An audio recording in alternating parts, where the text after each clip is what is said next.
Welcome into the FNIA podcast. As always, we are presented by Lowe's. Gentlemen, the Chiefs, the Cowboys, tremendous comebacks, probably the biggest headline, leaving week number 12. Coach, I want to start with you. Let's start with Kansas City. What made this game different than all the close games that they have lost so far this season?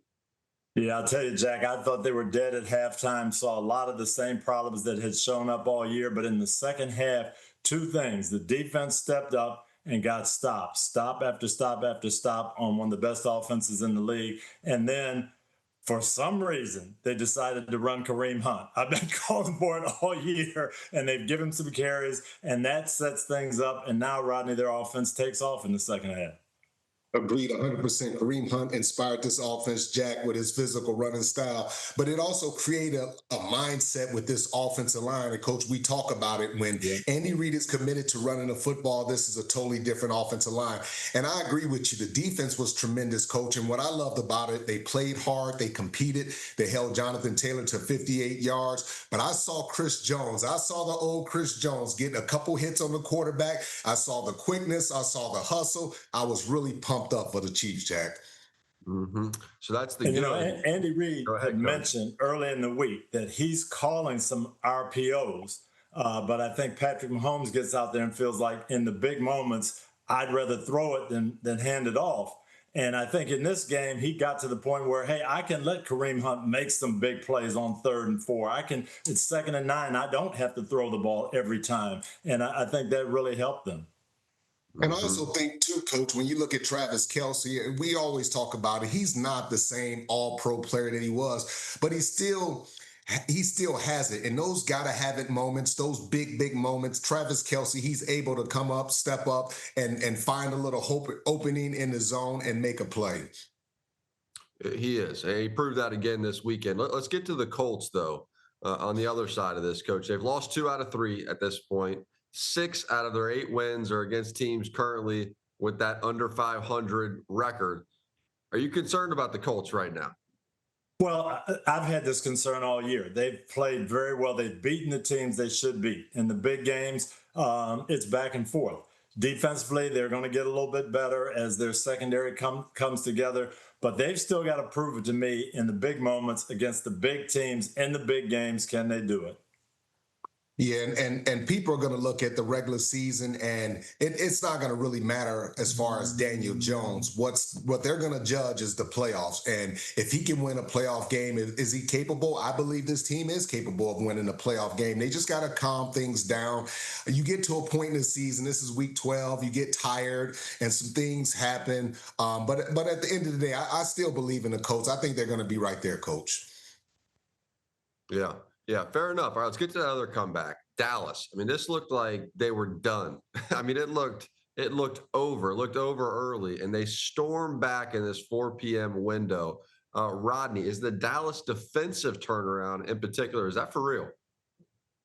I like it. I mean, and I told you guys this other night on the post-game show, I thought new talent, new attitude. You look at Quinnen Williams, he's come in and he's playing with more of a spark. He wasn't playing like this when he was in New York. He comes in and you pair him with Kenny Clark, and both now all of a sudden you have a formidable defensive tandem in the interior of that defensive line, man. So those guys are playing at a high level. You can just see the energy. And then when you add a DeMarion Overshown, when he came back, he looked good flying around in the field, and some more veteran players. I like what I'm seeing in Jerry Jones building that defense, Coach.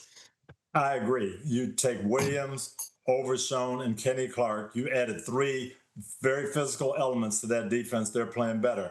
I still want to see someone run the ball at them and see if they can stop it. Philadelphia, I'm super disappointed in you. I'm sorry. You got a 21-0 lead, and you only dial up 9 runs in the whole game when against a team that struggled running the ball. You've got the lead. You've got to take the air out of it. You got to pound it. They weren't able to do that. Was that Dallas improved run defense or Philadelphia just on another wavelength? I'm not sure. Yeah, think about it too, Coach Schottenheimer. I mean, just the energy that he brings, and in his post-game conference, you can't win a game in the first quarter, you can't win in the second quarter, you can't win in the third quarter, but it's a mindset that he's created, a mental toughness that he's created, man, and you just didn't see those Cowboys quit. They just kept fighting, and like you said, Coach, in the second half, they shut them out. No, Yeah. you do have to credit them. Those are the kind of games Dallas would get blown out in the past when they got off to a bad start. They fought, they hung in there, their big play guys made plays. But more than anything, it was energy and intensity and focus. And for some reason, Philadelphia didn't have it in the third and fourth quarter. Coach, they were down 21-0, and Javonte Williams still got over 20 touches. Yes. He still got over 20 touches. They didn't abandon their game plan. Absolutely. Right. For sure. I think Dak Prescott is having an outstanding year, one of his best years. And people talked about George Pickens. He's going to be a problem, and it's just worked. And CeeDee Lamb's having an awesome year. And so that offense, and like you guys mentioned with Coach Shoddy, from the beginning, just weathering the storm of no Micah Parsons and bringing in these pieces defensively as the year has gone on, it's been impressive to watch. The Eagles on the flip side. The 2025 Eagles. So is this the 2024 team? We know they're talented again. That's going to go win the Super Bowl. Or is this the 2023 team that's going to fall apart on us here, Coach? You know, they got off to a good start. They're winning games. They're not performing up to their standard. But I just haven't seen the consistency that you need to see, and I haven't seen the toughness. What we saw in 2024 was dominating the line of scrimmage. Nobody could run the ball on them. They were pounding, opening holes. I'm not seeing that this year, and to me, that's their team. When they don't have that, every game is going to be tight like this.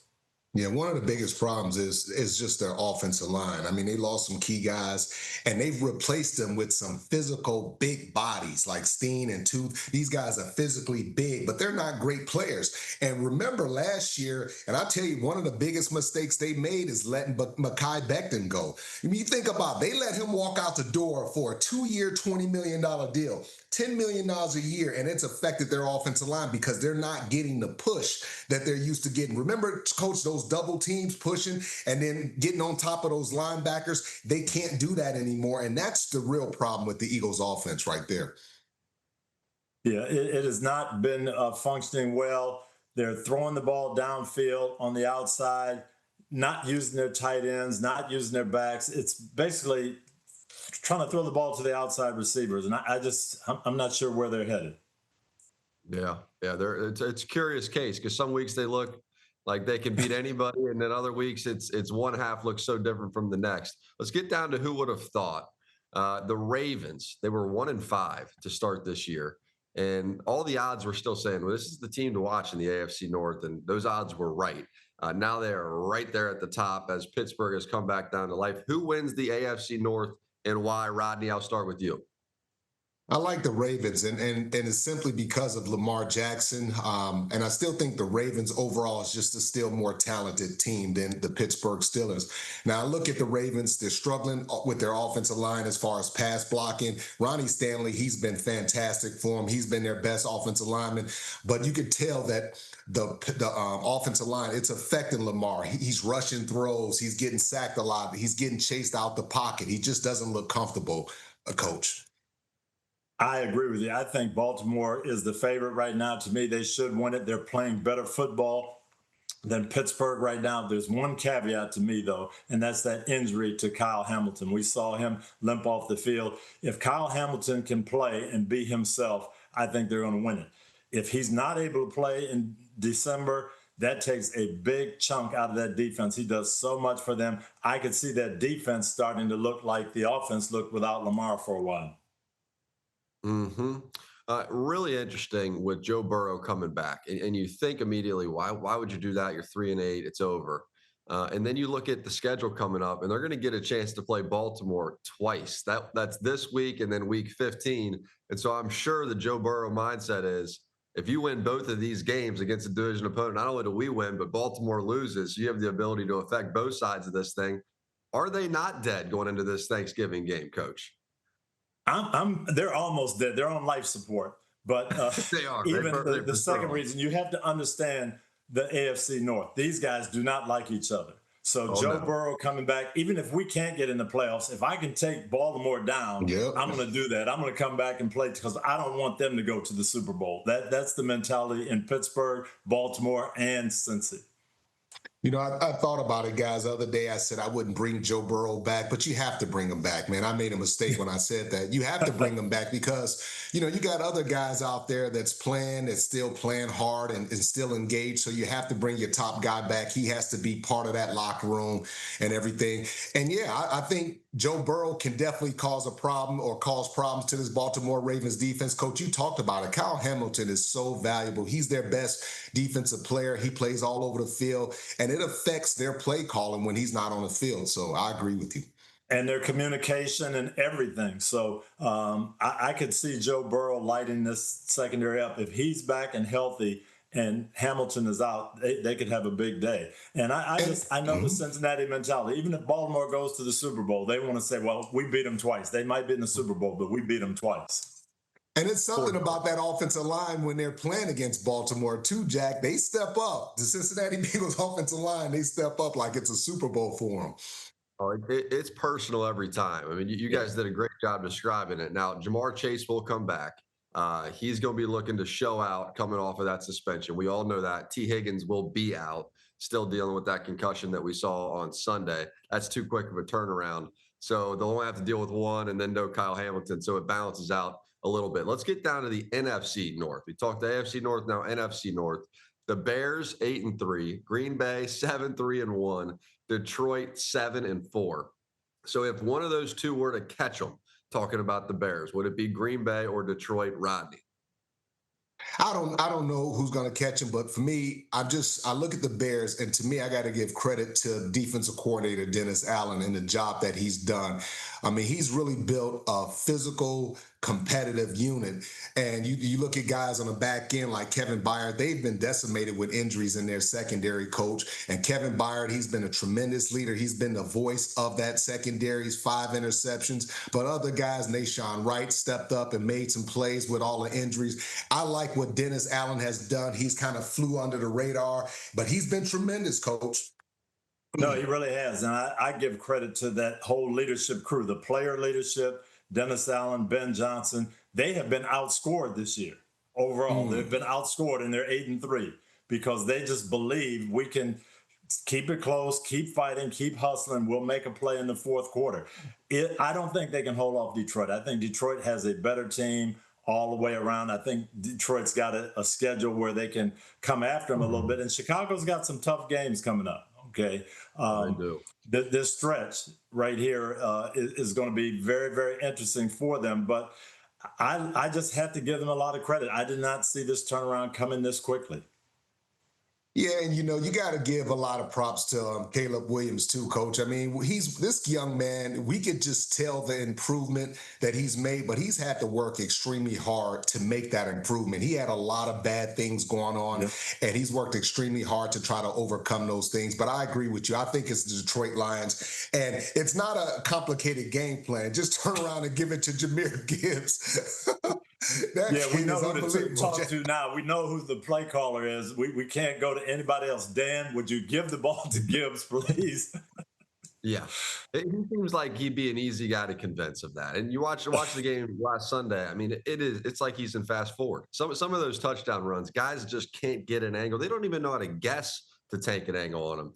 Let's get down to these pair of records. Rodney, you have a final thought. Go ahead. What do you got? I was just thinking, just as a free safety, and coach knows what I'm talking about, you're in that middle, and you see one of the most gifted players you've probably ever seen in your life coming full speed at you. And all you could do is pray, Lord, let me please tackle this guy, because it's impossible to tackle that guy in the open space. Am I lying, coach?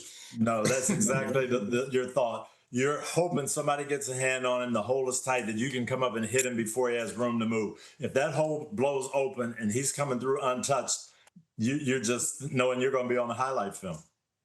Yeah.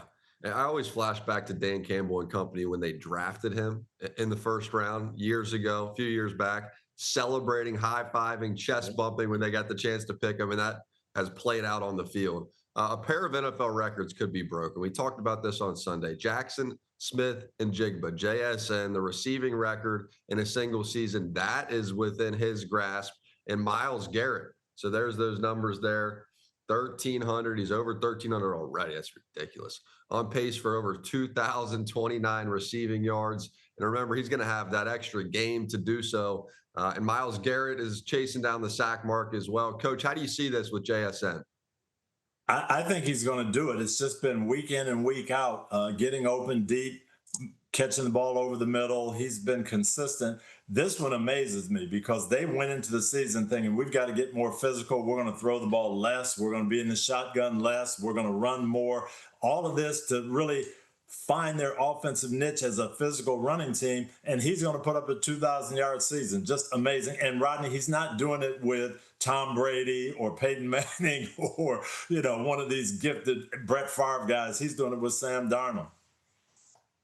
That's the thing that I had in my notes. I was like, the most impressive thing about all this is he's doing it with a new quarterback. Think about how long it takes for the timing. Exactly. And I look at Myles Garrett like, look, Myles Garrett is the best defensive player on the planet. So I don't think it would surprise us, Coach, myself, you, Jack, if he got 30 sacks. We wouldn't be surprised. But I think going into the season, I think we're all surprised that this kid, this kid had 100 catches last year with DK Metcalf on the team. It just shows you how good he is. But I never thought that this kid would come back this year and have a chance on breaking a receiving record. He's been fantastic, Coach. I know you spent some time with him, Coach, and just a good person, really smart, and just been very productive. We had Emeka Egbuka on our pregame show this past week, and he talked about that Ohio State receiving room. Mature guys, team players, hard workers, not just talented, but guys who really want to be great teammates. And I think Jackson is the same way, and it's just been amazing. But I want to say one more thing about Myles Garrett, too. You look at these sack records and who's had them, and I can remember Bruce Smith and LT and those guys. They're playing with very, very good offenses, playing with the lead a lot. This guy is putting up 20 sacks, and they're behind all the time. Nobody, he doesn't really get a chance to just tee off and rush. It's amazing to me what he's doing.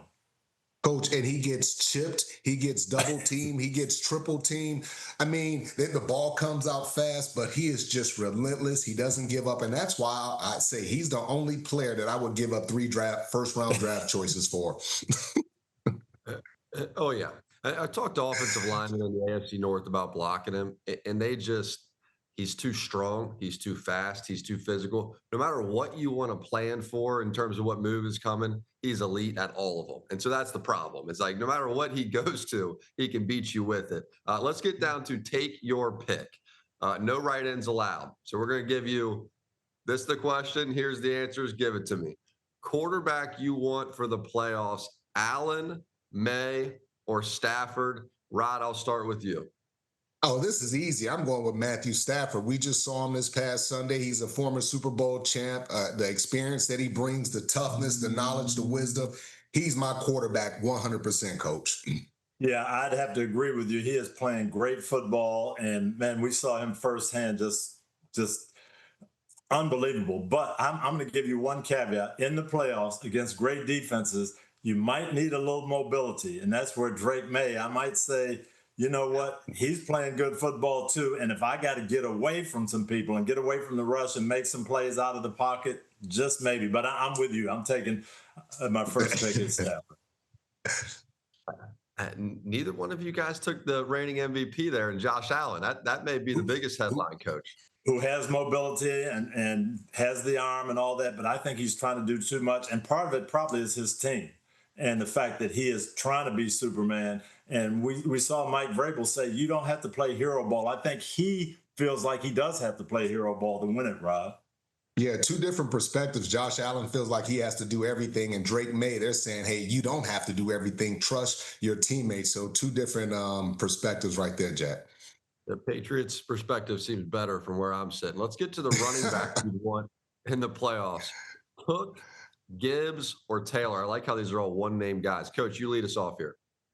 Yeah, I would have for probably 10 weeks would have said Jonathan Taylor. He's playing lights out. But I'll tell you what, if you give Jahmyr Gibbs the ball 20 times, he's making big plays. And that's what you need in the playoffs. So if I got one pick in the playoffs, I'm going with Jahmyr. I agree with you, Coach, and he's the best back in football right now. I mean, he makes any coach looks good calling plays. Just keep giving it to him. Mm-hmm. All right, let's get on down. You know what the question is going to be. The wide receiver you would want in that big playoff game, who would it be? Puka, Pickens, or JSN? Rodney, you start us off here. I'm going with JSN. I'm going with the Ohio State Buckeye. Yeah, absolutely. I mean, this kid has proven that even without a legit number two, this kid is putting up big numbers. He's catching everything. He's fast. Nobody wants to jam him off the line of scrimmage, and they don't even really double team him, Coach. But I got to take JSN right now. Yeah, he's playing great football. Puka has been outstanding, but I never thought I'd say this, but watching George Pickens the last 3 or 4 weeks just burn coverages, make outstanding catches. He looks like he is rising to the moment. He wants the ball. I don't know if I'd want to cover him in a playoff. Let me just say this, Coach. Let me say this, but you weren't saying the same things when he was the number one guy. It's a little different because he's the number two guy. So he's getting the one-on-one. Yep. CeeDee Lamb's getting a lot of the double teams, Jack. Good point. Yep. He makes those Randy Moss, you got Moss over the defender's head catches look so casual. And he just comes down with them time and time again. And to me, Dak has this relationship and trust that he is going to come down with those, and he just plays it to him perfectly, and he's just grabbing rebounds. I mean, it's amazing to watch how fast they built that chemistry, Rod. Yeah, and it's one of those things where, a lot of times in Pittsburgh, when he was down the field, he wasn't getting those opportunities. Now Dak is saying, hey, anytime you're one-on-one, I don't care where the defender's at, I'm throwing it up there. So he's excited, and he's always had that anticipation knowing that, hey, if I'm deep and I'm one-on-one, Dak's going to give me an opportunity, Coach. Yeah, and maybe that's what A.J. Brown's looking for. Maybe give me those same shots and see what I can do. But right now, Pickens is taking advantage of them. That's right. If you're the Steelers and you have DK Metcalf and you have Aaron Rodgers, Coach, are you regretting getting rid of Pickens at this point? I'm sure there were some things that happened. It wasn't an ability thing with Pickens. But to me, you got to start doing the same thing with DK. You got to give him a chance to make those up the field plays. And that's what I haven't seen from Pittsburgh right now. Yep. Okay. Fair enough. Coach you would want in the playoffs. Let's get down to the big stuff here. McVay, Peyton, or Vrabel? Rodney, start us off. McVay is a Super Bowl champ, but I got to go with my boy, Mike Vrabel. You know why? He's my guy. The thing about it, Coach, I know you're laughing, but I know his principles as a man. I know that this team will be prepared. They're going to play hard for him, and he's going to keep pushing his coaches. So I'm going to go with Mike Vrabel. I'll tell you what, this is a tough decision. All three of these guys have done well. They've got their team sitting with the best records in the league. But I looked at the game plan last week in Los Angeles, Sean McVay, and he knew that Tampa Bay was struggling with injuries. Yeah. And so I've got two good runners, but I don't need them. I'm going to attack, and I'm going to throw the ball every down. The next game, it may be something different. I'm going to go motion. I'm going to build some things to get my guys open. Defensively, I know he turns a lot over to Cris, but they've had good plans all year, and he has won a Super Bowl championship. So is McVay, Peyton. But I'm going to go with Sean McVay right now. Yeah, I'd have to take McVay too. You guys touched on it this weekend, but the decision to let Cooper Kupp go, a Super Bowl MVP, somebody worked so well with Stafford, but he just had got to this different stage of his career. But to let him go and to bring in Davante Adams, it may be the reason they win the Super Bowl. Rod, you were talking about that. How about that decision for you? Yeah, and it just made me think of Les Snead, and we always talk about Howie Roseman and all the great moves that he makes, but we forget about Les Snead and the way he built the Rams. He's built the Rams where they're a consistent contender every year. For him to be able to go out and get a guy that was disgruntled like Matthew Stafford, to draft Aaron Donald, to get all these fantastic players, get Puka Nacua in the later rounds. I mean, this is a guy that knows talent when he sees it, and he knows the type of talent he needs to plug in his football team, Coach. Yeah. And he and Sean McVay, it reminds me of Bill Poland and I in Indianapolis. They know their formula. Hey, we're going to be expensive on offense. We're going to get weapons for Stafford. So we're going to pay our offensive guys. We have to. So we've got to draft and be good and put young players in the lineup on defense. And guys are going to sign and go other places. Aaron Donald, we can't afford him because we're paying our offense. We've got to be able to draft young defensive linemen and build them up. And they've done that so well.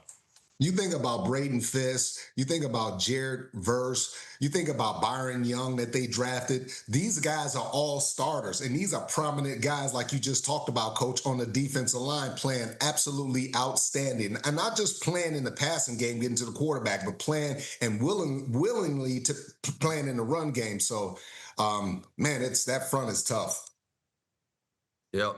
You got to hit those draft picks. If you're going to take this strategy, you got to hit those draft picks. You got to hit them big. I mean, you look at Philly, that's the cheapest defense in the NFL. The second cheapest is the Rams. Those are the two best defenses in the NFL, and both of them have drafted and reloaded it so well, Coach. Yep, young and talented, and they know it, and they've got to keep doing that because these guys are going to get to a level where you can't afford them. You're going to let the defensive guys go, and you got to bring in a new group. And everybody knows it, and they're operating that way, and they're doing it really well. Hey, Coach, by the way, I actually like this segment. I heard this is a segment that you created, and this is a really cool segment. Thank you. I was just thinking on that long plane ride back from LA. Yeah, it was good. It was good. You had a little time on that, Red? I figured you'd be passed out. Just a little bit of time. Going down to the Sunday Night Football preview. This is going to be, of course, we got Thanksgiving football all day coming your way Thursday. Sunday night, the Broncos we get to see live and in person taking on the Commanders. The Broncos right now, Rodney, what do you want to see from this group? What have you liked most from this group? Oh, the defense, the pass rushers from the outside. And one guy that really doesn't get enough attention, Zach Allen, defensive tackle in the interior of that. I love Talanoa Hufanga, their secondary guys, and their linebackers play with a lot of speed, Coach. Yeah, I want the country to see this defense. They are playing lights out. Their front seven gets after it. They're physical, they're fast. And Vance Joseph has done a tremendous job putting this group together. Offensively, they've sputtered at times, but I think they understand how good a defense they have. We don't have to take a lot of chances. We don't have to gamble. We don't have to turn the ball over. And if we just play sound offense, we're going to be in good shape. And it's going to be a low-scoring game. It's going to be a tight game, but I want people to see this defense. Hey, Coach, are you concerned about their wide receiving core? We know Cortland Sutton is the man. He's their top guy. But those other receivers, they're solid. They just don't show up consistent enough. Does that concern you? It doesn't really, because Sean Payton knows how to get the most out of everybody. And so he's going to spread the ball around. He's going to look for the weak spot in the defense. And 1 week it may be one guy. Next week it may be another guy. And so you're not going to put up the big numbers necessarily, but you're going to be effective. When they get in the playoffs, they're used to playing tight games, and they have a lot of confidence. And I really believe in Bo Nix. I think Bo Nix is a fourth quarter guy. I watched him at Oregon win a ton of games in the fourth quarter. He's doing it this year as well. I believe in Vance Joseph, and if he finishes out strong like I think he will this year, he should have an opportunity for that New York Giants job. Absolutely. He's done a great job, Jack. The Commanders been probably the biggest disappointment of this year. And it was really, Jaden Daniels being hurt, understand that. A lot of these issues, he's been banged up throughout the year, but they've struggled even with him in the lineup. Coach, what's gone wrong for the Commanders from your perspective? You had to put a finger on it. What is it? I think it started in training camp, and we saw it with the 49ers last year.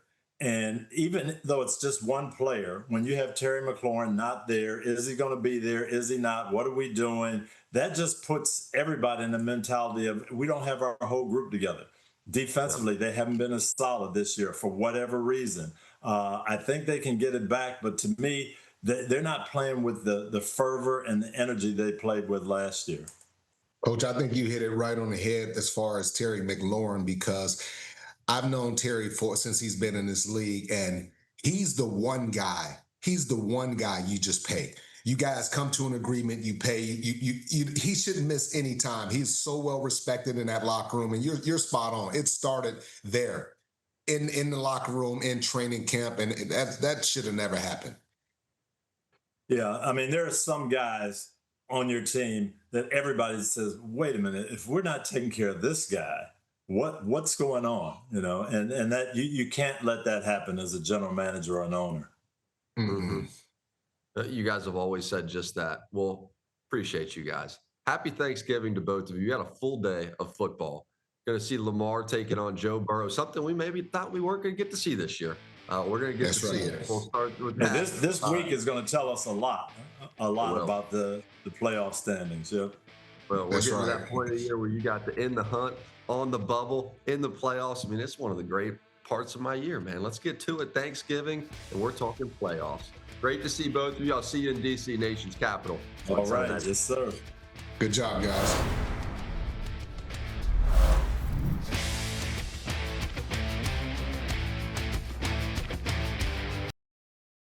Hi, I'm Mike Tirico, and thanks for watching.